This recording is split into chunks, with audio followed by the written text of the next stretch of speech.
बिस्मिल्लाहिर्रहमानिर्रहीम। अस्सलाम वालेकुम students, hope you are doing well. हम बायोलॉजी क्लास 10 का chapter number 10 gases exchange start किया था हमने। उसमें हमने introduction, gases exchange in plants and gases exchange in humans discuss कर लिया हुआ है। नेक्स्ट टॉपिक है हमारा रेस्पिरेटरी डिसऑर्डर्स। रेस्पिरेटरी डिसऑर्डर्स क्या हैं? वो तमाम के तमाम क्या लें मसाइल जो हमारे सांस लेने के निज़ाम के साथ अटैच हैं, वो सारे क्या कहलाते हैं? रेस्पिरेटरी डिसऑर्डर्स कहलाते हैं। रेस्पिरेटरी डिसऑर्डर्स होते क्यों हैं? सबसे पहली बात अगर हम ये देख लें कि जितने भी हमारे पास इन्वायरमेंटल पोल्यूशन है, ठीक है, इन्वायरमेंटल पोल्यूशन में हमारे पास एयर पोल्यूटेंट्स आ जाते हैं, ठीक है, वाटर पोल्यूटेंट्स आ जाते हैं। यहाँ वाटर पोल्यूटेंट्स की बात नहीं करते, मोस्टली एयर पोल्यूटेंट्स, ठीक है, जो केमिकल इरिटेंट्स हैं, केमिकल फ्यूम्स हैं, स्मोकिंग कह लें, जो स्मोकिंग है हमारे पास उसका धुआं, यानी कि सब कुछ हमारे पास क्या है, हमारे इन्वायरमेंटल हैज़र्ड्स हैं जो हमारे क्या कर रहे हैं, रेस्पिरेटरी ट्रैक को नुकसान पहुंचा रहे हैं। और जो नुकसान पहुंच रहा है उनको हम क्लासीफाई करते हैं इनटू डिफरेंट डिजीज़, और उन सब डिजीज़ को हम क्या बोलते हैं? Respiratory disorders. रेस्पिरेटरी डिसऑर्डर्स को हम लंग डिजीज़, लंग डिसऑर्डर्स भी बोलते हैं, पल्मोनरी डिसऑर्डर्स भी बोलते हैं। स्टार्ट करते हैं हम। यहाँ पे आप लोगों के पास 5 डिजीज़ दी हुई हैं जो कि हमारे रेस्पिरेटरी ट्रैक से क्या लें रिलेटेड हैं। First one bronchitis, second one emphysema, third one pneumonia, fourth one asthma and fifth one lung cancer. ये 5 डिजीज बच्चे हम इंशाल्लाह डिस्कस करेंगे रेस्पिरेटरी डिसऑर्डर के टॉपिक में। स्टार्ट करते हैं अपना फर्स्ट ब्रोंकाइटिस को। ब्रोंकाइटिस क्या होता है? Bronchi and itis, there is a 2 words. ये जो वर्ड है ब्रोंकाइटिस, इट इज कह लें compound word and form by 2 different. First one bronchi and second one itis. Bronchi means जो कि हमारे कह लें लंग्स में ब्रोंकाइज हैं, या फिर ब्रोंक्यूल्स हैं, ऐसे है। तो ब्रोंकाई का मतलब क्या हो गया? या फिर ब्रोंकाई या फिर ब्रोंक्यूल्स। एंड टिस बच्चे स्टूडेंट्स बायो के एक बात याद रखिएगा, आप लोग बायो पढ़ रहे हैं, कहीं भी आगे भी अगर आप बायो को कंटिन्यू करते हैं और आपको कहीं भी बायोलॉजी में या मेडिकल फील्ड में टिस कवर्ड नज़र आ जाए, टिस कवर्ड, तो इसका हमेशा मतलब क्या होता है?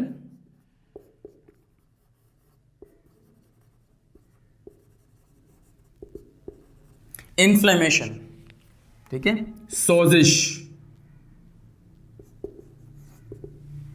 यानी कि किसी भी चीज़ का इन्फ्लेमेट हो जाना, स्वेल हो जाना को हम जो है बायोलॉजी में टिस से शो करते हैं। लाइक अगर हम बात करें arthritis, arth mean joint and itis mean inflammation, जो हमारे जोड़ हैं, ठीक है, इनमें इन्फ्लेमेशन आ गई, this is known as arthritis. इसी तरह ब्रोंकाइज में अगर या ब्रोंक्यूल्स की लाइनिंग में अगर इन्फ्लेमेशन आ रही है, this is known as bronchitis.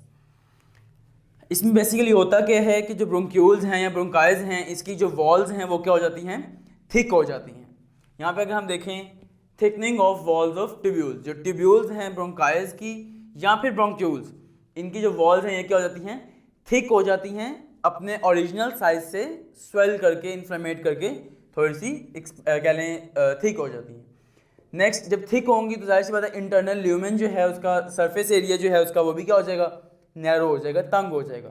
जिस कह लें हम रेट्स पे पहले हम ब्रेथ कर रहे थे, उस रेट पे हम नैरोइंग के बाद नहीं कर सकें। क्यों? क्योंकि जो पैसेज वे का सरफेस एरिया था वो क्या हो गया? कम हो गया। और हमें पता है कि हमारे पास ब्रोंकाई, ब्रोंक्यूल्स, ट्रैकिया के इनर लाइनिंग या ल्यूमेन लाइनिंग में हमारे पास क्या होती है? म्यूकस मौजूद होता है, एयर को मॉइस्ट एंड वार्म रखने के लिए according to our body temperature. तो इस चीज़ को हम बेसिकली अगर बात करें, हमारे अगर हमारी ब्रोंकाइटिस कॉज हो जाती है बॉडी में, तो हमारी जो ब्रोंक्यूल्स हैं या ब्रोंकाइज हैं उसके अंदर जो म्यूकस है वो भी क्या, उसकी प्रोडक्शन क्या हो जाएगी? बहुत ज़्यादा हो जाएगी। ठीक हो गया। अब इसके कुछ कॉजेज़ हैं कि ऐसा होता क्यों है, हमारी बॉडी में ब्रोंकाइटिस क्यों हो रहा है। तो अभी हमने पढ़ा कि कोई भी रेस्पिरेटरी डिसऑर्डर है वो ज़्यादातर किससे होता है? हमारे कह लें इन्वायरमेंटल एयर पोल्यूटेंट्स से। तो हम बात करते हैं बच्चे इसके कॉजेज़ की कि वजूहात कौन कौन सी हैं। फर्स्ट वन यहाँ में लिखा हुआ है वायरसेस। जितने भी वायरसेस हैं, यानी कि वायरसेस के हैं, they are very tiny particles, बहुत छोटे छोटे पार्टिकल्स हैं। एक वायरस का नेम लिखा है हमने हीमोफिलस इन्फ्लुएंजा। अगर ये वायरस हमारी बॉडी में कह लें चला जाए तो वो भी क्या कॉज कर सकता है हमारी बॉडी में ब्रोंकाइटिस कॉज कर सकता है। सेकंड वन यहाँ कॉज लिखा हुआ है बैक्टीरिया।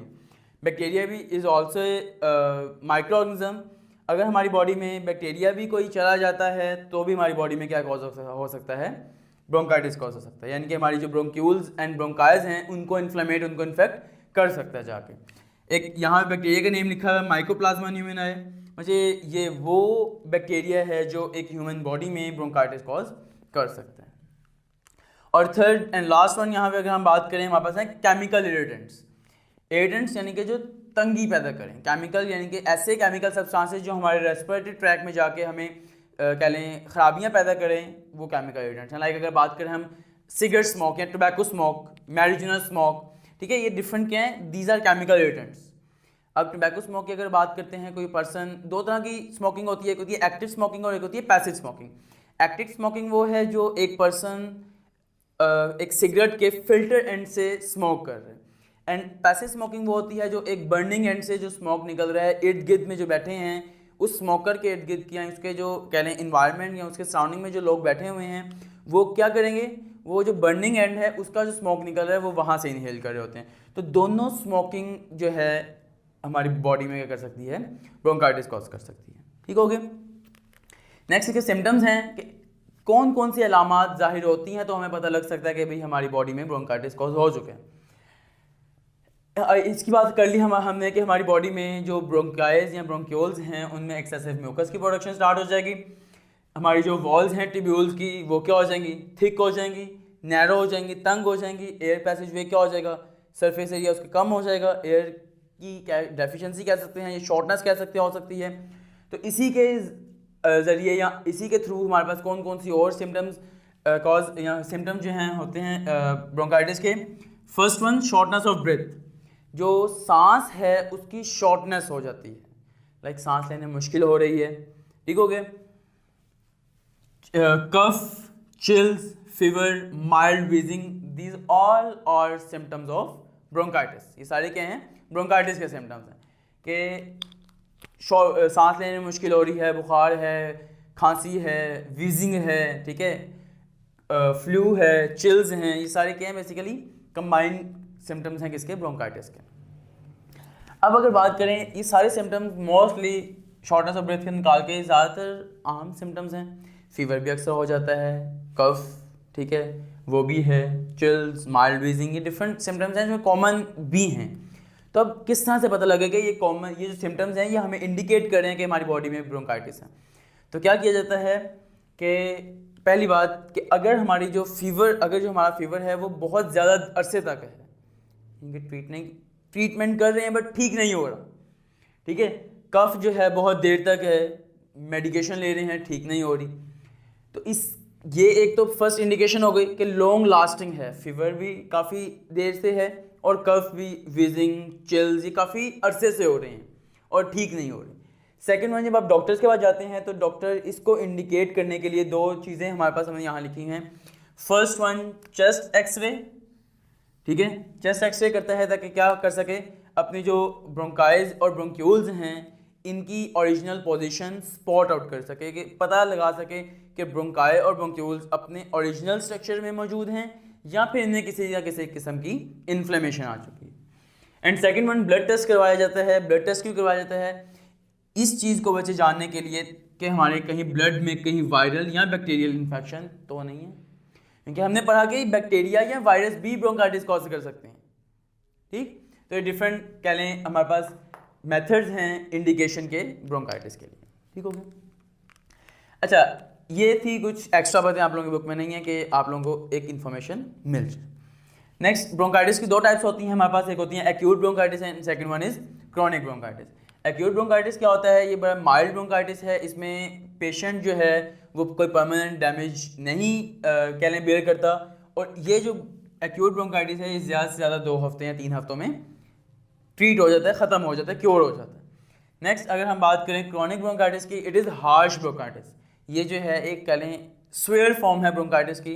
जब अगर एक्यूट ब्रोंकाइटिस को ट्रीट ना किया जाए, when acute bronchitis left untreated then it will convert into chronic bronchitis. ठीक हो गया कि अगर हम एक्यूट ब्रोंकाइटिस को ट्रीट नहीं कर रहे, ऐसे ही कह लें हल्का लेके समझ के छोड़ देते हैं, तो वो किस में कन्वर्ट हो जाता है, क्रॉनिक ब्रोंकाइटिस में।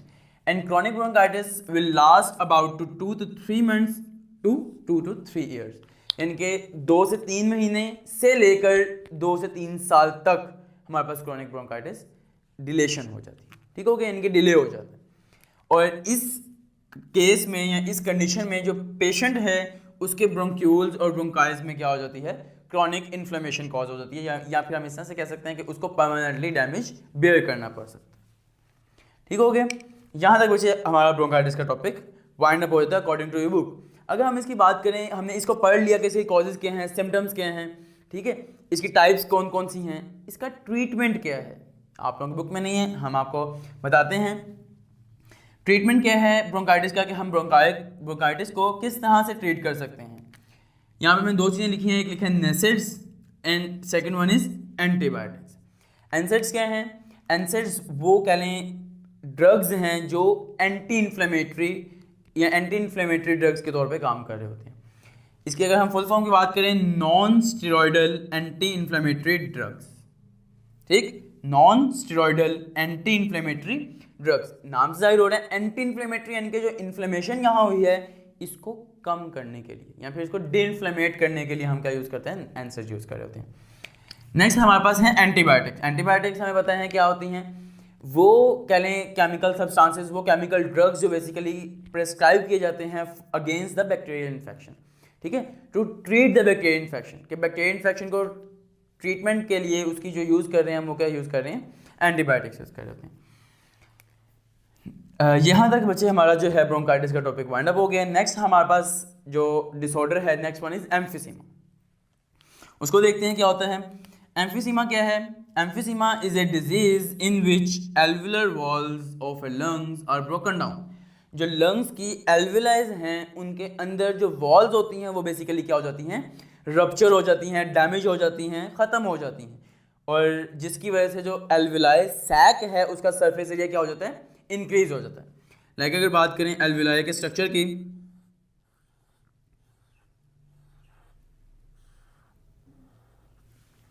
एल्वुलाई के अगर स्ट्रक्चर की बात करें कुछ इस तरह से होता है कि एक पाउच, दूसरा, तीसरा, चौथा, पांचवा, छठा, 6 पाउचेस यहाँ मौजूद हैं। ठीक है, अब इनके दरमियान क्या मौजूद है, एक सेप्टल वॉल मौजूद है, ऐसे ही है, इसको ब्लैक कलर से मैंने शो कर दिया, सेप्टल वॉल मौजूद है, यानी कि पाउचेस क्या है, सेपरेट है, सरफेस एरिया क्या है, यानी कि सेपरेट पंप करने के लिए एफिशिएंट है। बट जब एम्फीसीमा कॉज होता है तो क्या होता है, हमारे जो एल्वुलाई के सेप्टल वॉल्स हैं ये क्या हो जाती हैं, ब्रेक डाउन हो जाती हैं। जब इस वॉल्स ब्रेक डाउन हो जाएंगी, सरफेस एरिया क्या हो जाएगा, क्लियर हो जाएगा, और एम्फीसीमा के दौरान लंग्स में जब इनहेलेशन एंड एक्सहेलेशन का प्रोसेस होता है, आपने एयर इनहेल कर ली, बट आफ्टर एक्सहेलेशन लंग्स इस एबल नहीं होते, इस काबिल नहीं होते कि वो अपनी ओरिजिनल स्पॉट, ओरिजिनल पोजीशन पे दोबारा आ सकें। क्यों, क्योंकि जब ये एल्वुलाई के अंदर वॉल्स मौजूद थी तो ये एयर को कैप्चर भी सही तरह से करी थी और एयर को पंप करके बाहर भी निकाल रही थी बॉडी से। बट जब ये सेप्टल या कह लें एल्वुलर वॉल्स ही ख़त्म हो चुकी हैं तो अब क्या है, सिंगल सरफेस एरिया रह चुका है। तो इसको ट्रीट करने के लिए हम क्या करते हैं, इसको हम किस तरह से कहते हैं कि इसका सरफेस एरिया ज़्यादा हो गया तो जो एयर है वो टोटली एक्सपेल हमारी बॉडी से नहीं होती, जिसकी वजह से आफ्टर एक्सहेलेशन लंग्स को अपने ओरिजिनल पोजीशन पे आने के लिए मुश्किल होती है, या फिर इस तरह से कह लें कि आते ही नहीं है। नेक्स्ट हम बात करते हैं एम्फीसीमा के कॉजेज़ की, कि एम्फीसीमा किस तरह से कॉज हो सकता है हमारी बॉडी में, कौन कौन से ऐसे कह लें फैक्टर्स हैं जो हमारी बॉडी में एम्फीसीमा कॉज करते हैं। फर्स्ट वन, केमिकल इरिटेंट्स, वही वाली बात आ गई कि लाइक टबैको स्मोक, मैरिजुना स्मोक, ठीक है, डिफरेंट जितने भी केमिकल हैं जो हमारी बॉडी के रेस्पिरेटरी ट्रैक को कह लें डिस्टर्ब कर सकते हैं, डिजीज़ कॉज कर सकते हैं, उनमें these are known as chemical irritants. Chemical fumes, ठीक है, कोई अक्सर हम कोई लेबॉर्ट्री में कह लें या फिर कहीं भी वर्क कर रहे हैं केमिकल सब्सटेंसेस के साथ, तो उसके जो फ्यूम्स होते हैं अगर वो बाई चांस वो भी इनहेल कर ले जाएँ तो हमारे एम्फीसीमल जो हमारी एल्वुलर वॉल्स हैं या हमारे लंग्स में जो एल्वुलाइज हैं, क्लस्टर्स हैं, उनकी वॉल्स को जाके डैमेज करना शुरू कर देते हैं, उनके जो एल्वुलर मसल्स हैं उनको डैमेज करना शुरू कर देते हैं। सेकेंड कॉज जो है हमारे पास क्या है, dust, air pollution, air pollutant, जिनके एयर हमारे पास काफ़ी है और उसमें डिफरेंट बैक्टीरियाज हैं, डिफरेंट वायरसेस हैं जो बेसिकली क्या कर रहे हैं, हमारे अंदर जाके एल्वुलर वॉल्स को डिस्ट्रॉय कर रहे हैं। एंड थर्ड वन वही केमिकल एजेंट जो कि टोबैको स्मोक था। नेक्स्ट अगर हम बात करें इसके भी, जिससे मैंने आपको कहा कि एक हमें कॉजेज़ यहाँ भी पढ़े थे कि ये कॉजेज़ हैं, कॉमन हैं, डॉक्टर किस तरह से पता लगाएगा। अब ये वाली चीज़ें हमें मिल जाएं ठीक है, बट अगर हम इसकी सिम्टम्स की बात करते हैं कि ये कॉजेज़, हमने बात की कि ये वो चीज़ें हैं जो हमारी बॉडी में एम्फीसीमा कॉज कर सकती हैं। अब अगर ये इसने एम्फीसीमा कॉज कर दिया है तो कौन कौन सी ऐसे सिम्टम्स हैं जो हमारे बॉडी में शो होंगे। फर्स्ट वन हमारे पास जो है वेट लॉस, हमारी बॉडी जो है वो अपना वेट लूज करना शुरू कर देती है। Second one shortness of breath, it is a common symptom in all lung diseases. जितने भी हमारे रेस्पिरेटरी डिसऑर्डर्स हैं उनमें एक कॉमन सिम्टम जो है वो क्या है, शॉर्टनेस ऑफ ब्रेथ, यानी कि सांस लेने में मुश्किल हो रही है। नेक्स्ट थर्ड वन फटीग, थकावट महसूस होती है, ठीक है, क्योंकि जाहिर सी बात है जब सांस ही सही तरह से नहीं लिया जाएगा, रेस्पिरेशन सही तरह से नहीं होगी, रेस्पिरेशन सही तरह से नहीं हो रही तो हमारी बॉडी को एटीपी नहीं मिल रही। जब एटीपी नहीं मिल रहेगी तो आपकी बॉडी की जो फंक्शनिंग है वो भी क्या हो जाएगी, थोड़ी सी आल्टर हो जाएगी, चेंज हो जाएगी। Next one recurrent respiratory infection, यानी कि ऐसा पेशेंट या ऐसा पर्सन जो अभी ताज़ा जो है रेस्पिरेटरी इन्फेक्शन के थ्रू या रेस्पिरेटरी इन्फेक्शन से ठीक हुआ है, उसमें भी चांसेस होते हैं हमारे पास के क्या हो सकता है, एम्फीसीमा कॉज हो सकता है। नेक्स्ट इसमें एक सिम्टम जो इम्पोर्टेंट है वो है level of oxygen get low in blood. जाहिर सी बात है एयर आ रही है ठीक है, बट वापस नहीं एफिशिएंटली जा रही, तो जो ऑक्सीजन लेवल है हमारे ब्लड में वो क्या हो जाएगा, लो होता चला जाएगा। और हमें एम्फीसीमा डायरेक्ट पता इतनी जल्दी नहीं लगता है। आफ्टर कह लें 50 to 70% लॉस जब हो जाती है हमारी एलुलर वॉल्स, तब ये अपने सिम्टम जो हैं शो करवाना शुरू करते हैं। अब ऐसे ये भी अगर बात करें, फटीग अक्सर थकावट इंसान को रहती है, ठीक है, वेट लॉस वैसे भी होता है, यानी कि डिफरेंट सिम्टम कॉमन भी होते हैं। तो ऐसा क्या है कि हमें एग्जैक्ट पता लग सके कि एम्फीसीमा है। तो इसी तरह मैं आपको बताया था कि हम क्या करते हैं, चेस्ट एक्सरे या फिर ब्लड टेस्ट करवाते हैं। चेस्ट एक्सरे यहाँ पे क्यों करवाएंगे एम्फीसीमा में, ताकि हमें जो एल्वुलर होल्स हैं, एल्वुलर बुलेज हैं, वो कह लें परमानेंटली या कह लें प्रोमिनेंटली हमें क्लियर हो जाए, ठीक हो गया। और ब्लड टेस्ट क्यों करवाते हैं, ताकि हम उसमें ऑक्सीजन लेवल डिटरमिन कर सकें कि ऑक्सीजन का लेवल हमारे ब्लड में क्या है, ठीक हो गया। नेक्स्ट यहाँ तक हमारा एम्फीसीमा आप लोगों की बुक के अकॉर्डिंग क्या हो जाता है, कंप्लीट हो जाता है। बट अगर हम बात करें इसके ट्रीटमेंट की, जो आप लोगों की बुक में नहीं लिखा बट ज़रूरी है या कह लें अच्छा है आप लोगों के लिए एक इन्फॉर्मेशन, तो वो भी देख लें कि एम्फीसीमा को हम किस तरह से ट्रीट कर सकते हैं।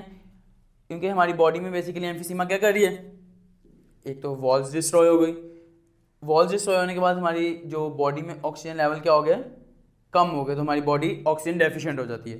तो ऑक्सीजन लेवल को दोबारा क्या लें मेंटेन करने के लिए एक थेरेपी की जाती है, जिसे हम क्या बोलते हैं, ऑक्सीजन थेरेपी। तो ये बेसिकली उन पेशेंट्स के लिए होती है जो एम्फीसीमल फेस कर रहे होते हैं। तो यहाँ तक हमने आज रेस्पिरेटरी डिसऑर्डर्स में से 2 diseases like bronchitis and emphysema को डिस्कस किया है। स्टूडेंट्स कोई मसला हो तो हमें कमेंट सेक्शन में ज़रूर बताइएगा। Thank you.